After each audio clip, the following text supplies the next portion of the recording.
Assalamualaikum warahmatullahi wabarakatuh. Anak-anakku sekalian, hari ini Ibu akan melanjutkan materi kita di minggu lalu tentang bagaimana menyusun buku besar atau dalam istilah akuntansi disebut dengan posting. Kita ingat kembali bahwa posting adalah kegiatan memindah bukukan akun-akun dari jurnal umum ke buku besar. Perhatikan foto yang sudah Ibu share yang pertama tadi. Kalian pelajari, baru kita akan masuk bagaimana menyusun buku besar. Langkah pertama yang harus kita lakukan di situ setelah kalian menyusun jurnal umum. Jadi kalian cek kembali jurnal umum kalian pada usaha jasa Salon Wida. Setelah jurnal umum ini kita susun, maka langkah selanjutnya, minggu lalu kalian sudah membuat rekapitulasi jenis akun, yaitu menentukan jenis-jenis akun apa saja yang akan kita siapkan buku besarnya. Nah, minggu lalu sudah kalian tentukan jenis akunnya. Dari jurnal ini, rekapitulasi jenis akun menghasilkan rekap seperti ini. Ini adalah hasil rekapitulasi jenis akun yang ada pada jurnal umum. Perhatikan, akun-akun yang ada pada jurnal umum milik Salon Wida ada akun kas, modal, beban sewa ruang, peralatan salon, perlengkapan salon, utang usaha, beban iklan, beban gaji karyawan, utang bank, prive, dan pendapatan jasa. Berarti di sini ada 11 akun. 11 akun inilah yang akan kita siapkan buku besarnya. Perhatikan untuk akun kas. Untuk akun kas ada 11 tanggal. Kemudian akun modal ada 1 tanggal. Akun beban sewa ruang ada 2 tanggal. Dan seterusnya sampai pada akun pendapatan ada 2 tanggal. Sudah? Setelah rekapitulasi jenis akun ini kita susun, maka langkah selanjutnya adalah kita buatkan urut-urutan jenis akun sesuai dengan nomor urut kode akun. Kita lihat sesuai dengan jenis-jenis akun yang sudah kalian ketahui bahwasanya akun kas posisinya paling atas. Jadi kita urutkan. Kode akun kita urutkan sesuai dengan kode akun yang paling kecil. Untuk kode akun hasil dari rekap jenis akun pada Salon Wida adalah sebagai berikut ini. Jadi akun kas, perlengkapan salon, untuk akun-akun yang sama masuk dalam satu jenis akun. Misalnya kas, walaupun kas di sini ada 11 tanggal, kita catat dalam satu buku besar, yaitu buku besar kas. Nah, untuk jumlah tanggal ini mempermudah kita dalam mempersiapkan buku besarnya. Kalau misalkan 11 tanggal, maka paling tidak, paling banyak 12 baris ke bawah untuk buku besarnya. Sudah ya? Jadi kita rekap jenis akun, kemudian kita urutkan nomor urut kode akun dari urutan paling kecil ke urutan yang besar. Setelah ini selesai kita lakukan, kita sudah menentukan jenis-jenis akunnya dan sudah kita urutkan sesuai dengan nomor urutnya, maka kita siapkan bentuk buku besarnya. Kalian boleh memilih buku besar yang kita punya ada 3 bentuk.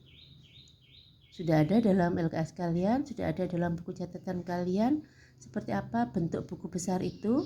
Bentuk buku besar yang pertama adalah bentuk T, yang kedua adalah bentuk saldo tunggal, dan yang ketiga bentuk saldo ganda. Kalian boleh memilih salah satu, bukan membuat ketiga-tiganya, tapi memilih salah satu dari bentuk buku besar tersebut. Mana yang menurut kalian paling mudah, paling enak untuk dilakukan, silakan kalian pilih. Ibu akan berikan contoh bagaimana sih melakukan posting pada tiap-tiap buku besar itu. Pada tiap-tiap bentuk buku besar itu. Yang pertama, bagaimana memposting untuk buku besar bentuk T.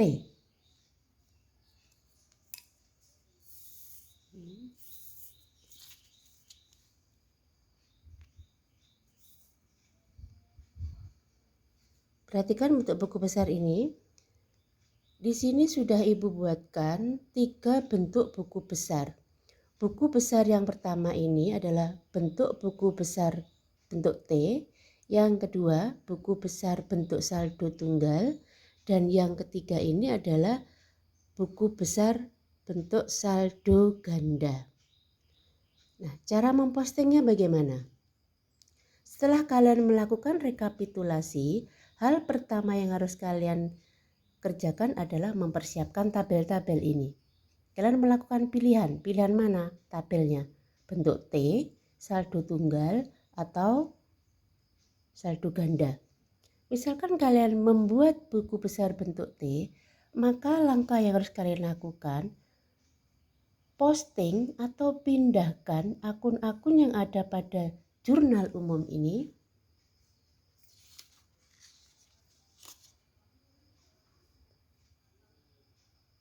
akun-akun yang ada pada jurnal umum ini pada tabel buku besar yang sudah disediakan. Paham ya? Kalau kalian membuat bentuk T, maka siapkan dulu 11 buku besar bentuk T. Yang pertama adalah akun kas, yang kedua adalah akun perlengkapan, yang ketiga akun peralatan, dan seterusnya sampai 11 buku besar. Bentuknya seperti ini. Ini bentuk T. Kalau kalian menggunakan bentuk saldo tunggal, maka buatkan bentuk buku besar seperti ini sebanyak 11 buku besar. Demikian pula jika kalian menggunakan bentuk saldo ganda, bentuknya seperti ini. Nah, bedanya di mana? Perhatikan, untuk bentuk T, di sini memisahkan antara akun yang didebit dengan akun yang dikredit.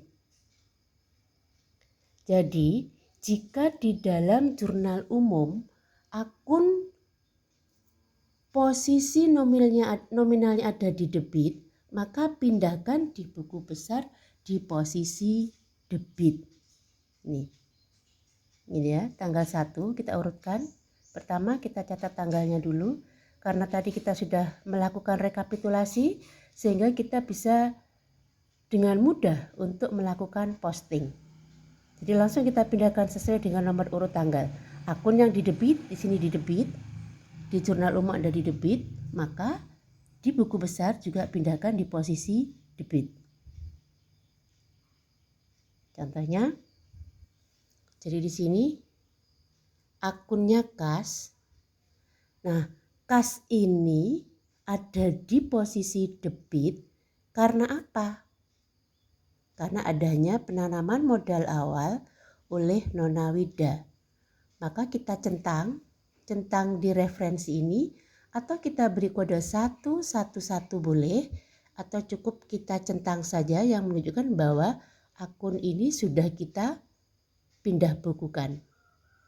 Jadi kita pindahkan ini ke dalam buku besar. Nih. Jadi kas tanggal 1 ini bertambah atau posisi di debit karena adanya penanaman modal awal sebesar 50 juta. Sudah. Kemudian tanggal 2. Kenapa ada di kredit? Karena jurnal umum menunjukkan bahwa akun pembayaran sewa ruang di jurnal umum ini posisi kasnya ini ada di sebelah kredit. Maka di buku besar juga kita pindahkan di sebelah kredit. Sudah. Dan seterusnya. Kalian hanya tinggal memindah bukukan saja. Posisi di debit di dalam jurnal umum kita pindahkan di debit, posisi di kredit dalam jurnal umum kita pindahkan di kredit. Untuk bentuk T, saldo tidak langsung muncul di sini. Berapa sih saldo akun kas pada tanggal 2 ini? Misalkan pada tanggal 2 ini, berapa saldo atau sisa akun kas? Saldo itu sisa. Kita harus bandingkan. Mana yang lebih besar antara debit dan kredit. Maka kita bisa simpulkan bahwa ketika kita belum melakukan posting tanggal 4, tanggal 15 dan seterusnya, kita bisa simpulkan bahwa jumlah saldo kas pada tanggal 2 adalah selisih antara 2 juta dengan 50 juta, yaitu 48 juta. Angka 48 juta ini tidak muncul di dalam buku besar bentuk T. Angka ini muncul, saldo kas akan muncul di akhir bulan ketika kita melakukan penutupan buku besar. Karena buku besar akan kita tutup di akhir bulan. Pada saat akhir bulan kita bandingkan. Jadi kita buat sama dulu antara debit dan kredit. Di sini jumlahnya adalah 89 juta antara debit dan kredit. Kita samakan dulu. Nah, selisih antara debit dan kredit yang sesungguhnya ini berapa? Kita isikan di keterangan saldo di sini. Jadi selisih antara debit dan kredit itu adalah 50.500.000. 50.500.000 ini menunjukkan saldo akun kas di akhir bulan Januari 2020 pada usaha jasa Salon Wida. Oke, itu untuk bentuk buku besar T. Bentuk T. Jadi saldo tiap hari kita tidak bisa melihat langsung pada buku besar bentuk T kecuali kita membandingkan. Tapi kita tidak bisa catat karena belum melakukan penutupan buku besar. Oke, bisa dipahami. Yang selanjutnya untuk buku besar bentuk saldo tunggal. Nah, di sini sama sebenarnya. Ada tanggal, keterangan, kemudian debit, kredit. Ini keterangan saldo yang ada di sini ini posisinya di debit atau di kredit. Itu saja. Sama dengan yang ada pada bentuk T, cara memasukkannya atau cara mempostingnya berurutan sesuai dengan tanggal kejadiannya, tanggal 1, tanggal 2, tanggal 4 dan seterusnya. Nah, bedanya di sini pada bentuk saldo tunggal, saldo langsung muncul pada kolom saldo. Dikatakan tunggal karena kolom saldo ini hanya ada satu. Nah, posisi saldo di debit atau di kredit ada pada kolom keterangan. Oke, kalau tadi di sini bayar sewa ruang ada di posisi kredit, pada bentuk saldo tunggal tempatnya saja di kredit, saldonya tetap di sini. Saldonya tetap dalam satu kolom, cuman ada keterangan debit. Debitnya ini di sini. Keterangannya bahwa 48 juta itu adalah saldo kas di posisi debit. Oke, dan seterusnya. Nanti akan muncul di akhir bulan saldo kas dengan bentuk buku besar saldo tunggal sama dengan ini, yaitu 50.500.000. Cuman langsung muncul di sini. Bisa dipahami ya? Yang terakhir, untuk bentuk buku besar saldo ganda.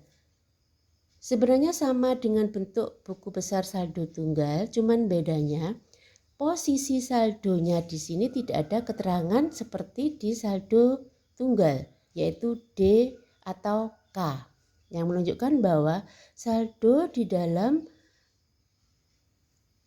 akun tersebut posisinya di debit atau di kredit. Nah, dalam bentuk saldo ganda, posisi saldo langsung menempati ruang tersendiri sini. Kalau memang saldonya di debit, langsung taruhkan di debit. Kalau memang saldonya di kredit, langsung taruhkan di kredit. Oke, saldo ini sama dengan yang ada pada buku besar bentuk T. adalah perbandingan antara nominal akun yang didebet dengan nominal akun yang dikredit. Misalkan ini debit sama dengan 50 juta, kemudian kreditnya 2 juta, mana lebih besar?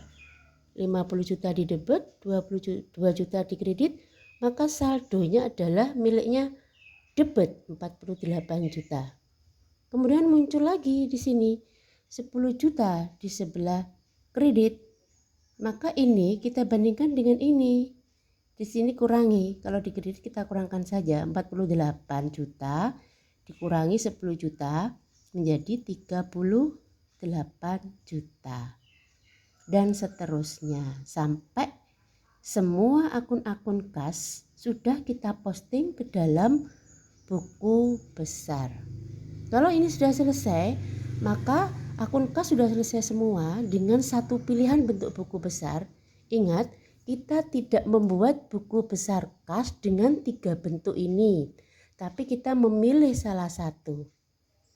Oke ya.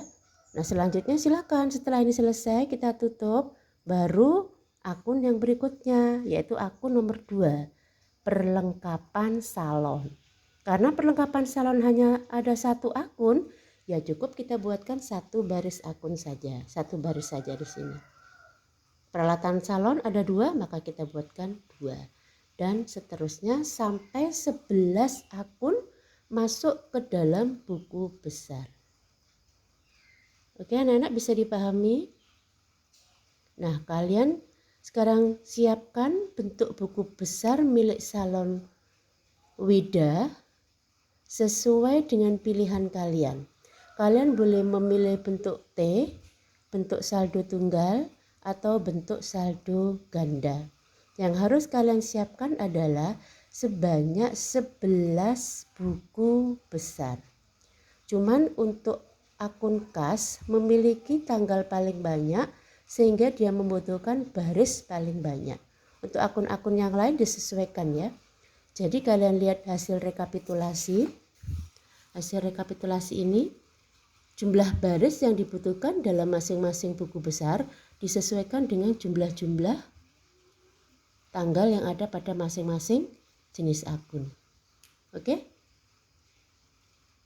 Mari segera dipersiapkan bentuk buku besarnya dulu, 11 buku besar dengan pilihan bentuk sesuai dengan yang kalian anggap paling enak, paling mudah. Jika ada pertanyaan, kalian bisa lakukan interaktif melalui grup WA kelas ekonomi. Oke, Ibu tunggu dan selamat belajar. Wassalamualaikum warahmatullahi wabarakatuh.